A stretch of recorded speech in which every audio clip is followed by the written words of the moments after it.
দেখতে এমন সাধারণ হলে কি হবে? হাতের যন্ত্রটা দেখে বলল, মুসার সাংঘাতিক জিনিস। যে কোনো জিনিস খুঁজে বের করতে পারবে এটা দিয়ে। ধাতু হলেই হলো। যেমন জানতে চাইল রবিন। গহনা, মুদ্রা, সোনার কলম। বলো কি হে?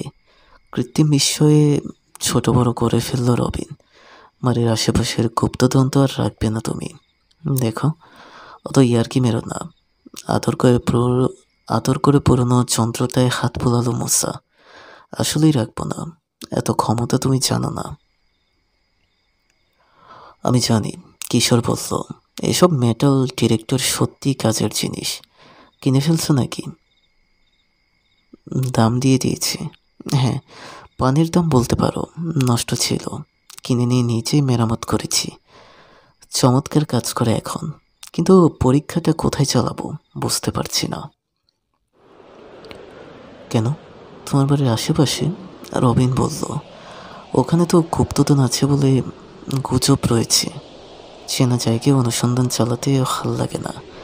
তা বটে, মাথা দোলায় রবিন। চেনা জায়গায় গুপ্তধন আছে ভাবা যায় না।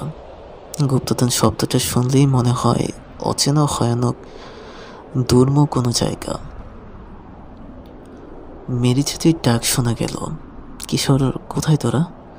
একটা মেয়ে দেখা করতে এসেছে তোতার সঙ্গে। ওয়ার্কশপ থেকে বেরিয়ে এলো কিশোর। জঞ্জালের স্তূপের পাশে মেরি চাচির সঙ্গে দাঁড়িয়ে আছে একটা মেয়ে, কালো চুল, বাদামি উজ্জ্বল চোখের উদ্বেগ। কিশোরকে দেখিয়ে এগিয়ে এলো। আমি ইভা গেলাম, জিনার বন্ধু। ওর কাছে তোমাদের কথা শুনেছি। চুপ করে রইল কিশোর। মেয়েটা কি বলে শোনার অপেক্ষা করছে। রবিন আর মুসাও বেরিয়ে এলো। মেরি চাচির তারা আছে, চলে গেলেন। ইভা বলল, তোমাদের কাছে সাহায্য চাইতে এসেছি। জিনা বলল, এসো, ভেতরে এসো। ওয়ার্কশপের দরজা দেখালো কিশোর। ইভাকে ভেতরে নিয়ে এলো সে। চারপাশে তাকাতে লাগলো মেয়েটা। অবাক হলো না। 3 গোয়েন্দার ওয়ার্কশপে কোথায় কি আছে জিনার কাছে শুনে শুনে মুখস্থ হয়ে গেছে। একটা টুল দেখিয়ে ওকে বসতে বলল কিশোর। বসলো ইভা। কোনোরকম ভূমিকার মধ্যে গেল না। বলল, একটা সাংঘাতিক বিপদে পড়েছি, তোমরা কি আমাকে সাহায্য করবে? বলেই কেঁদে ফেলল। এসব পরিস্থিতিতে বিব্রত বোধ করে কিশোর।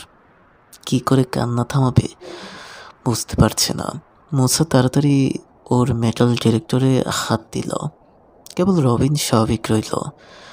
শান্ত কণ্ঠে বলল, কেঁদো না। কি হয়েছে বলো, সাহায্য আমরা অবশ্যই করব। হাতের উল্টো পিঠ দিয়ে চোখ টলল ইফা। ফোপাতে ফোপাতে বলল, আমার মা বাবা কেউ নেই, দুজনেই মরে গেছে। এবার থমকে গেল রবিন। কি করে সাহায্য করবে মেয়েটাকে? কারো বাবা মা মরে গেলে তো হার এনে দেওয়া যায় না। সহানুভূতির সুরে কিশোর বলল, খেতে আর কি হবে, তোমার কষ্ট আমি খুব বুঝতে পারছি। আমিও তোমার মতো এতিম। ওদের জন্য কাঁদছি না আমি। আরেকবার চোখ টলল ইফা। ওর অনেক ছোটবেলায় মারা গেছে, চেহারা ভালো মতো মনে নেই। কাঁদছে আমার ভাইয়ের জন্য। খাইছে, সেও কি মারা গেছে নাকি? ফস করে বলে ফেললো। পস্তাতে শুরু করলো মোসা। এভাবে বলে এটা বোকামি হয়ে গেছে। মাথা নাড়ল ইফা। জানি না, ওকে খুঁজে বের করে দেওয়ার জন্য এসেছি তোমাদের কাছে। কি হয়েছে ওর? জিজ্ঞেস করলো কিশোর। চোখের পানি মস্তে মস্তে ইভা বলল, ওর ভাইয়ের নামে হ্যারিস গেনার, আর্লিংটন কলেজের ফরেন অ্যাফেয়ার্সের ইন্সপেক্টর ছিল। হঠাৎ করে নিখোঁজ হয়ে গেছে এবং আমি চাই তোমরা ওকে খুঁজে বের করো। অনুরোধের সুরে বলল সে। পুলিশকে জানিয়েছি, কিন্তু কিছুই করতে পারছে না ওরা। জানা গেল আর্লিংটন কলেজের প্রথম বর্ষের ছাত্রী ইফা। স্প্রিং টার্ম সবে শেষ হয়েছে। ভেবেছিল গরমের ছুটিতে হাইকে নিয়ে ওয়েস্ট কোস্টে আত্মীয়ের বাড়িতে বেড়াতে যাবে। এই সময় হঠাৎ করে নিরুদ্দেশ হয়ে গেল ওর ভাই। কি করব বুঝতে পারছি না আমি। কিশোর, কোকিয়ে উঠল ইফা। প্লিজ কিছু একটা করো আমার জন্য। দুই সহকর্মীর মতামতের জন্য ওদের দিকে তাকালো কিশোর। ইভার দিকে তাকিয়ে বলে উঠল রবিন, দাঁড়াও, তোমার ভাই কিছুদিন আগে বিদেশে পলিটেকনিক্যাল মেথড নিয়ে পড়াশোনা করতে গিয়েছিল, তাই না? অবাক হলো ইভা, তুমি জানলে কি করে? পত্রিকায় পড়েছি, তোমার ভাইয়ের নিরুদ্দেশের খবর ছাপা হয়েছে, ওখানেই লিখেছে কথাটা। মাথা ঝাঁকালো ইভা। কোন দেশে পড়তে গিয়েছিল ওর ভাই? জানালো।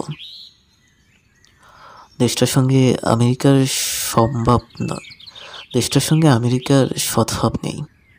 ওখানে থাকতে নাকি একদিন সিঁড়ি থেকে পড়ে গিয়ে মাথায় খুব আঘাত পেয়েছিল হারিস কেনার। দেশে ফেরার পর ওকে স্বাভাবিক মনে হয়েছে, ইভা বলল, কিন্তু এখন মনে হচ্ছে ছিল না।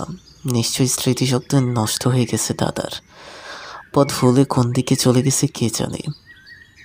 এই আঘাতের কারণে নষ্ট হয়েছে ভাবছ? প্রশ্ন করল কিশোর। হ্যাঁ, ডাক্তার কাছে শুনেছি এ ধরনের আঘাতের প্রতিক্রিয়া আঘাত পাওয়ায় বেশ কিছুদিন পরেও হয়ে থাকে। কিশোর মুসা বলল, আমার মনে হয় কেসটা নিয়ে ফেলা উচিত আমাদের। হাসল কিশোর, তা তো নেবই। উজ্জ্বল হলো ইফার মুখ। কৃতজ্ঞ ভঙ্গিতে বলে উঠল, ও থ্যাংক ইউ। কেঁদে কেঁদে একটা বিশ্রী কাণ্ড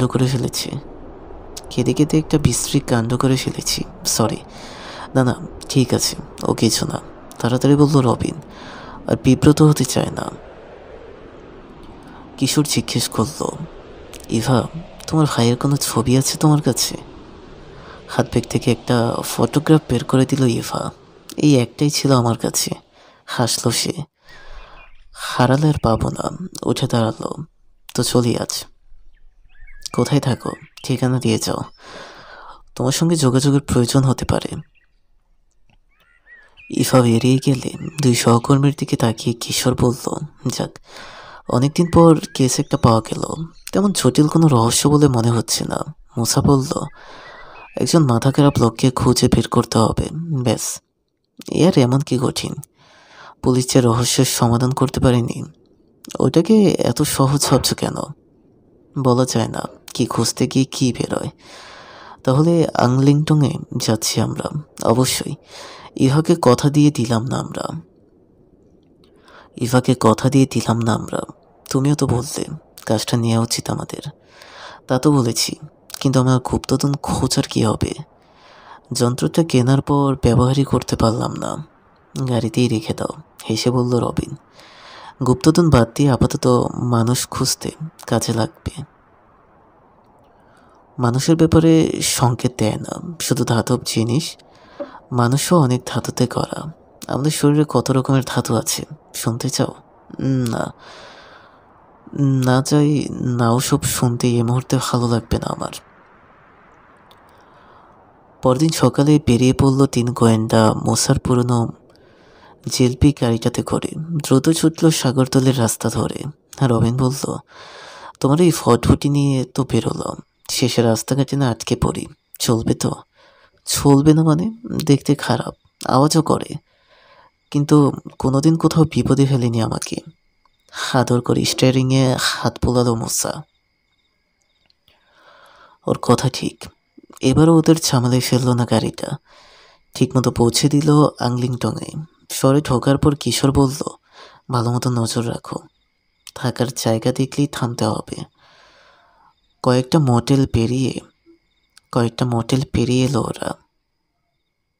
কোনোটাই পছন্দ হলো না, হয় বেশি দামি, নয়তো একেবারে সাধারণ। অত সাধারণ জায়গায় থাকতে ইচ্ছে করে না কিশোরের। ওর মতে এগুলো থেকে কষ্ট করার চেয়ে বাইরে তাঁবু খাটিয়ে রাত কাটানো অনেক আরামের। এই কিশোর, ওটা কেমন মনে হয়? হাত তুলে একটা সাইনবোর্ড দেখালো রবিন।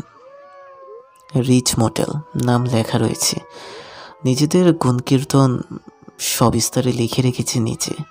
মনে হয় খারাপ হবে না। কিশোর বলল, মোসা, ঘোরাও তো, যাও ওদিকে। ড্রাইভওয়েতে গাড়ি ঢোকালো মোসা। পাতার ছাউনি দিয়ে একটা সুন্দর কটেজ দেখা গেল। সাইনবোর্ড লেখা রয়েছে, অফিস, পায়ে লম্বা একটা নিচু একতলা বাড়ি। প্রতিটি ঘরের সামনে একটা করে পাম গাছ লাগানো হয়েছে। ডালে রয়েছে এক সারি কটেজ, মোট 12টা, সব একই রকম দেখতে। অফিস বাড়িটার মতো ওগুলোর পাতায় ছাউনি। কোথায় উঠলে ভালো হয়? রবিনের প্রশ্ন। লম্বা বাড়িটাতে ঘর নেব নাকি একটা কটেজ ভাড়া করব? চলো আগে দাম জিজ্ঞেস করে দেখি। কিশোর বলল। অফিসের দিকে যেতে বলল মোসাকে। অফিসের ডেস্কের ওপাশে বসে থাকতে দেখা গেল মাঝবয়সী এক লোককে। পুরো মাথা জুড়ে গোল টাক, কেবল কান আর ঘাড়ের ওপর অল্প কিছু পাতলা ফুরফুরে চুল বাঁধে। তাকে হাত বুলিয়ে হাসি দিয়ে ছেলেদের স্বাগত জানালো সে। এসো এসো, বেড়াতে এসেছো? ছাত্র নিশ্চয়ই। বেড়াতে এলে ছাত্ররা এই মোটেল ছাড়ার কোথাও ওঠে না। প্রশ্নের জবাব দিয়ে মোটেলে রুম খালি আছে কিনা ভাড়া কত জানতে চাইল কিশোর। একটা ঘরে খালি আছে জানালো ম্যানেজার। রেজিস্টারে নাম সই করে ক্লার্কের হাতে টাকা গুছে দিল কিশোর। ঘরের চাবি দিল ওকে লোকটা। 7 নম্বর রুম। চাবি দিয়ে দরজা খুলে মালপত্র নিয়ে ঘরে ঢুকলো ওরা। রবিন বলল, কিছু মানুষ আছে, অতিরিক্ত কথা বলে অহেতুক। মাথা জাগালো কিশোর। তা ঠিক। দেখলে না কেমন খুঁচিয়ে খুঁচিয়ে আমাদের কাছ থেকে কথা বের করার চেষ্টা করছিল। কেন এসেছি আমরা, এটা যত কম লোকে জানবে ততই ভালো। ওদের কথায় কান দিল না মোসা। সুটকেস খুলতে খুলতে বলল, আমার খিদে পেয়েছে। তোয়ালে বের করে নিয়ে বাথরুমে ঢুকে গেল সে। হাত মুখ ধুয়ে কাপড় পরে আবার বেরোলো ওরা। দরজায় তালা দিতে গিয়ে গাড়িতে উঠল। মোসা বলল, রেস্টুরেন্টে যাচ্ছি তো নাকি? হ্যাঁ। কিশোর বলল, আগে খাওয়া, তারপর থানায় যাব পুলিশের সঙ্গে কথা বলতে। হ্যারিস ক্যাননের ব্যাপারে কতটা জানে ওরা জানার জন্য রবিনের প্রশ্ন। মাথা ঝাঁকালো কিশোর। খাওয়া সেরে নিয়ে থানায় রওনা হলো ওরা। নতুন তৈরি একটা বিল্ডিংয়ের মাটির নিচে পুলিশ হেডকোয়ার্টার, ওপরটায় টাউন হল। পুলিশ চিফ অফিসে নেই, সুতরাং ডেস্ক সার্জেনের কাছে নিজেদের পরিচয় দিল কিশোর। রকি বিচের পুলিশ চিফ ইয়ান ফ্লেচার 3 গোয়েন্দাকে একটা সার্টিফিকেট দিয়েছেন। শহরের বাইরে অন্য অঞ্চলে কাজ করতে গেলে সেটা দেখালে যাতে পুলিশ ওদের সহায়তা করে। সেটা দেখিয়ে সার্জেন্টের কাছে ক্যানারের কেসটার কথা জানতে চাইল কিশোর। ও কিছু না, গুরুত্ব দিল না সার্জেন্ট। অন্যমনস্ক হয়ে কলেজ থেকে হেঁটে বেরিয়ে গায়েব হয়ে গেল হ্যারিস ক্যানার। ওয়াল্ট ডিজনির অবসেন্ট মাইন্ডের প্রফেসর দেখেন। ওয়াল্ট ডিজনির অবসেন্ট মাইন্ডের প্রফেসর দেখনি? ওরকম ব্যাপার আর কি। কোনো সূত্র পাওয়া যায়নি। জিজ্ঞেস করলো রবিন। না, কিছুই না। আশা করছি 2-4 দিনের মধ্যেই ওর খবর পাবো। সামনে ঝুঁকলো সার্জেন্ট। একটা গোপন কথা বলি তোমাদের। আমার ধারণা লোকটা পাগল। অতিরিক্ত মাথা ঘামিয়ে অনেক বিজ্ঞানী আছে না, পাগল হয়ে যায়। মগজে চাপ পড়ে বলে, এরকম হয়েছে ওরকম, এরও হয়েছে ওরকম। মন্তব্য করল না গোয়েন্দারা। চুপচাপ বেরিয়ে এলো থানা থেকে। বাইরে বেরিয়ে ফুঁসে উঠল মোসা। এই সার্জেন্টের লোকটাও পাগল, জ্ঞান দিতে আসে। জ্ঞানের উপদেশ বিতরণ করে অনেক মানুষের স্বভাব। কি আর করা। আনমনে মাথা চুলকায় কিশোর। এরপর কলেজের ডিনের সঙ্গে কথা বলার সিদ্ধান্ত নিল সে। কলেজটা কোথায় একজন পথচারীকে জিজ্ঞেস করে জেনে নিল মোসা। গাড়ি চালালো সেদিকে। শহরের একধারে ছোট টুকরো বনের মাঝে কলেজটা। অ্যাডমিনিস্ট্রেশন বিল্ডিংয়ের সামনে এনে গাড়ি রাখলো সে। একসঙ্গে সবার যাওয়া দরকার নেই। গাড়িতে বসে রইল মোসা।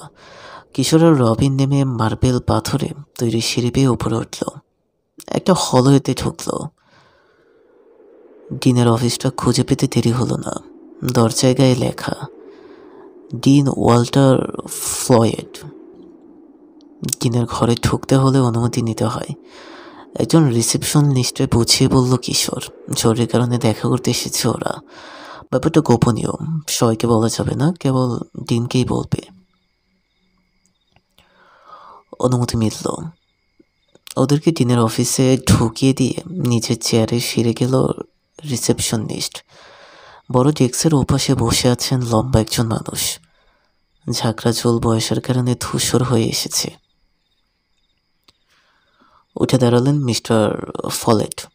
হাত বাড়িয়ে দিলেন। কর্মর্দন হয়ে গেছে বললেন, বসো। কি নাকি গোপন কথা আছে আমার সঙ্গে, বেশ রহস্যময় মনে হচ্ছে। ডেস্কের অন্য পাশে দিনের মুখোমুখি বসলো 3 গোয়েন্দা। হ্যারিস কেনারকে খুঁজতে এসেছে, জানালো কিশোর। ভালো করেছ। ডিন বললেন, আমরা সবাই তাকে খুঁজছি, তা তোমরা কে তাই তো জানা হলো না। পকেট থেকে 3 গোয়েন্দার কার্ড বের করে দিল কিশোর। হাতে নিয়ে দেখলেন ফলেট। তারপর কার্ডটা টেবিলে রেখে দিয়ে বললেন, বুঝলাম। হ্যাঁ, তা আমার কাছে কি জানতে চাও বলো। হ্যারিস ক্যানারের নিরুদ্দেশের ব্যাপারে যতটা জানাতে পারেন। আশা করি আমাদের চেয়ে অনেক বেশি জানবে তোমরা শিগগিরই।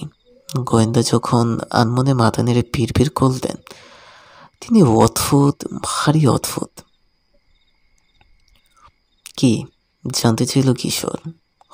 ওই তো, যেভাবে গায়েব হয়ে গেল জ্ঞানার, কি করে নিরুদ্দেশ হয়েছে লেকচারার, জানালেন ফলেট।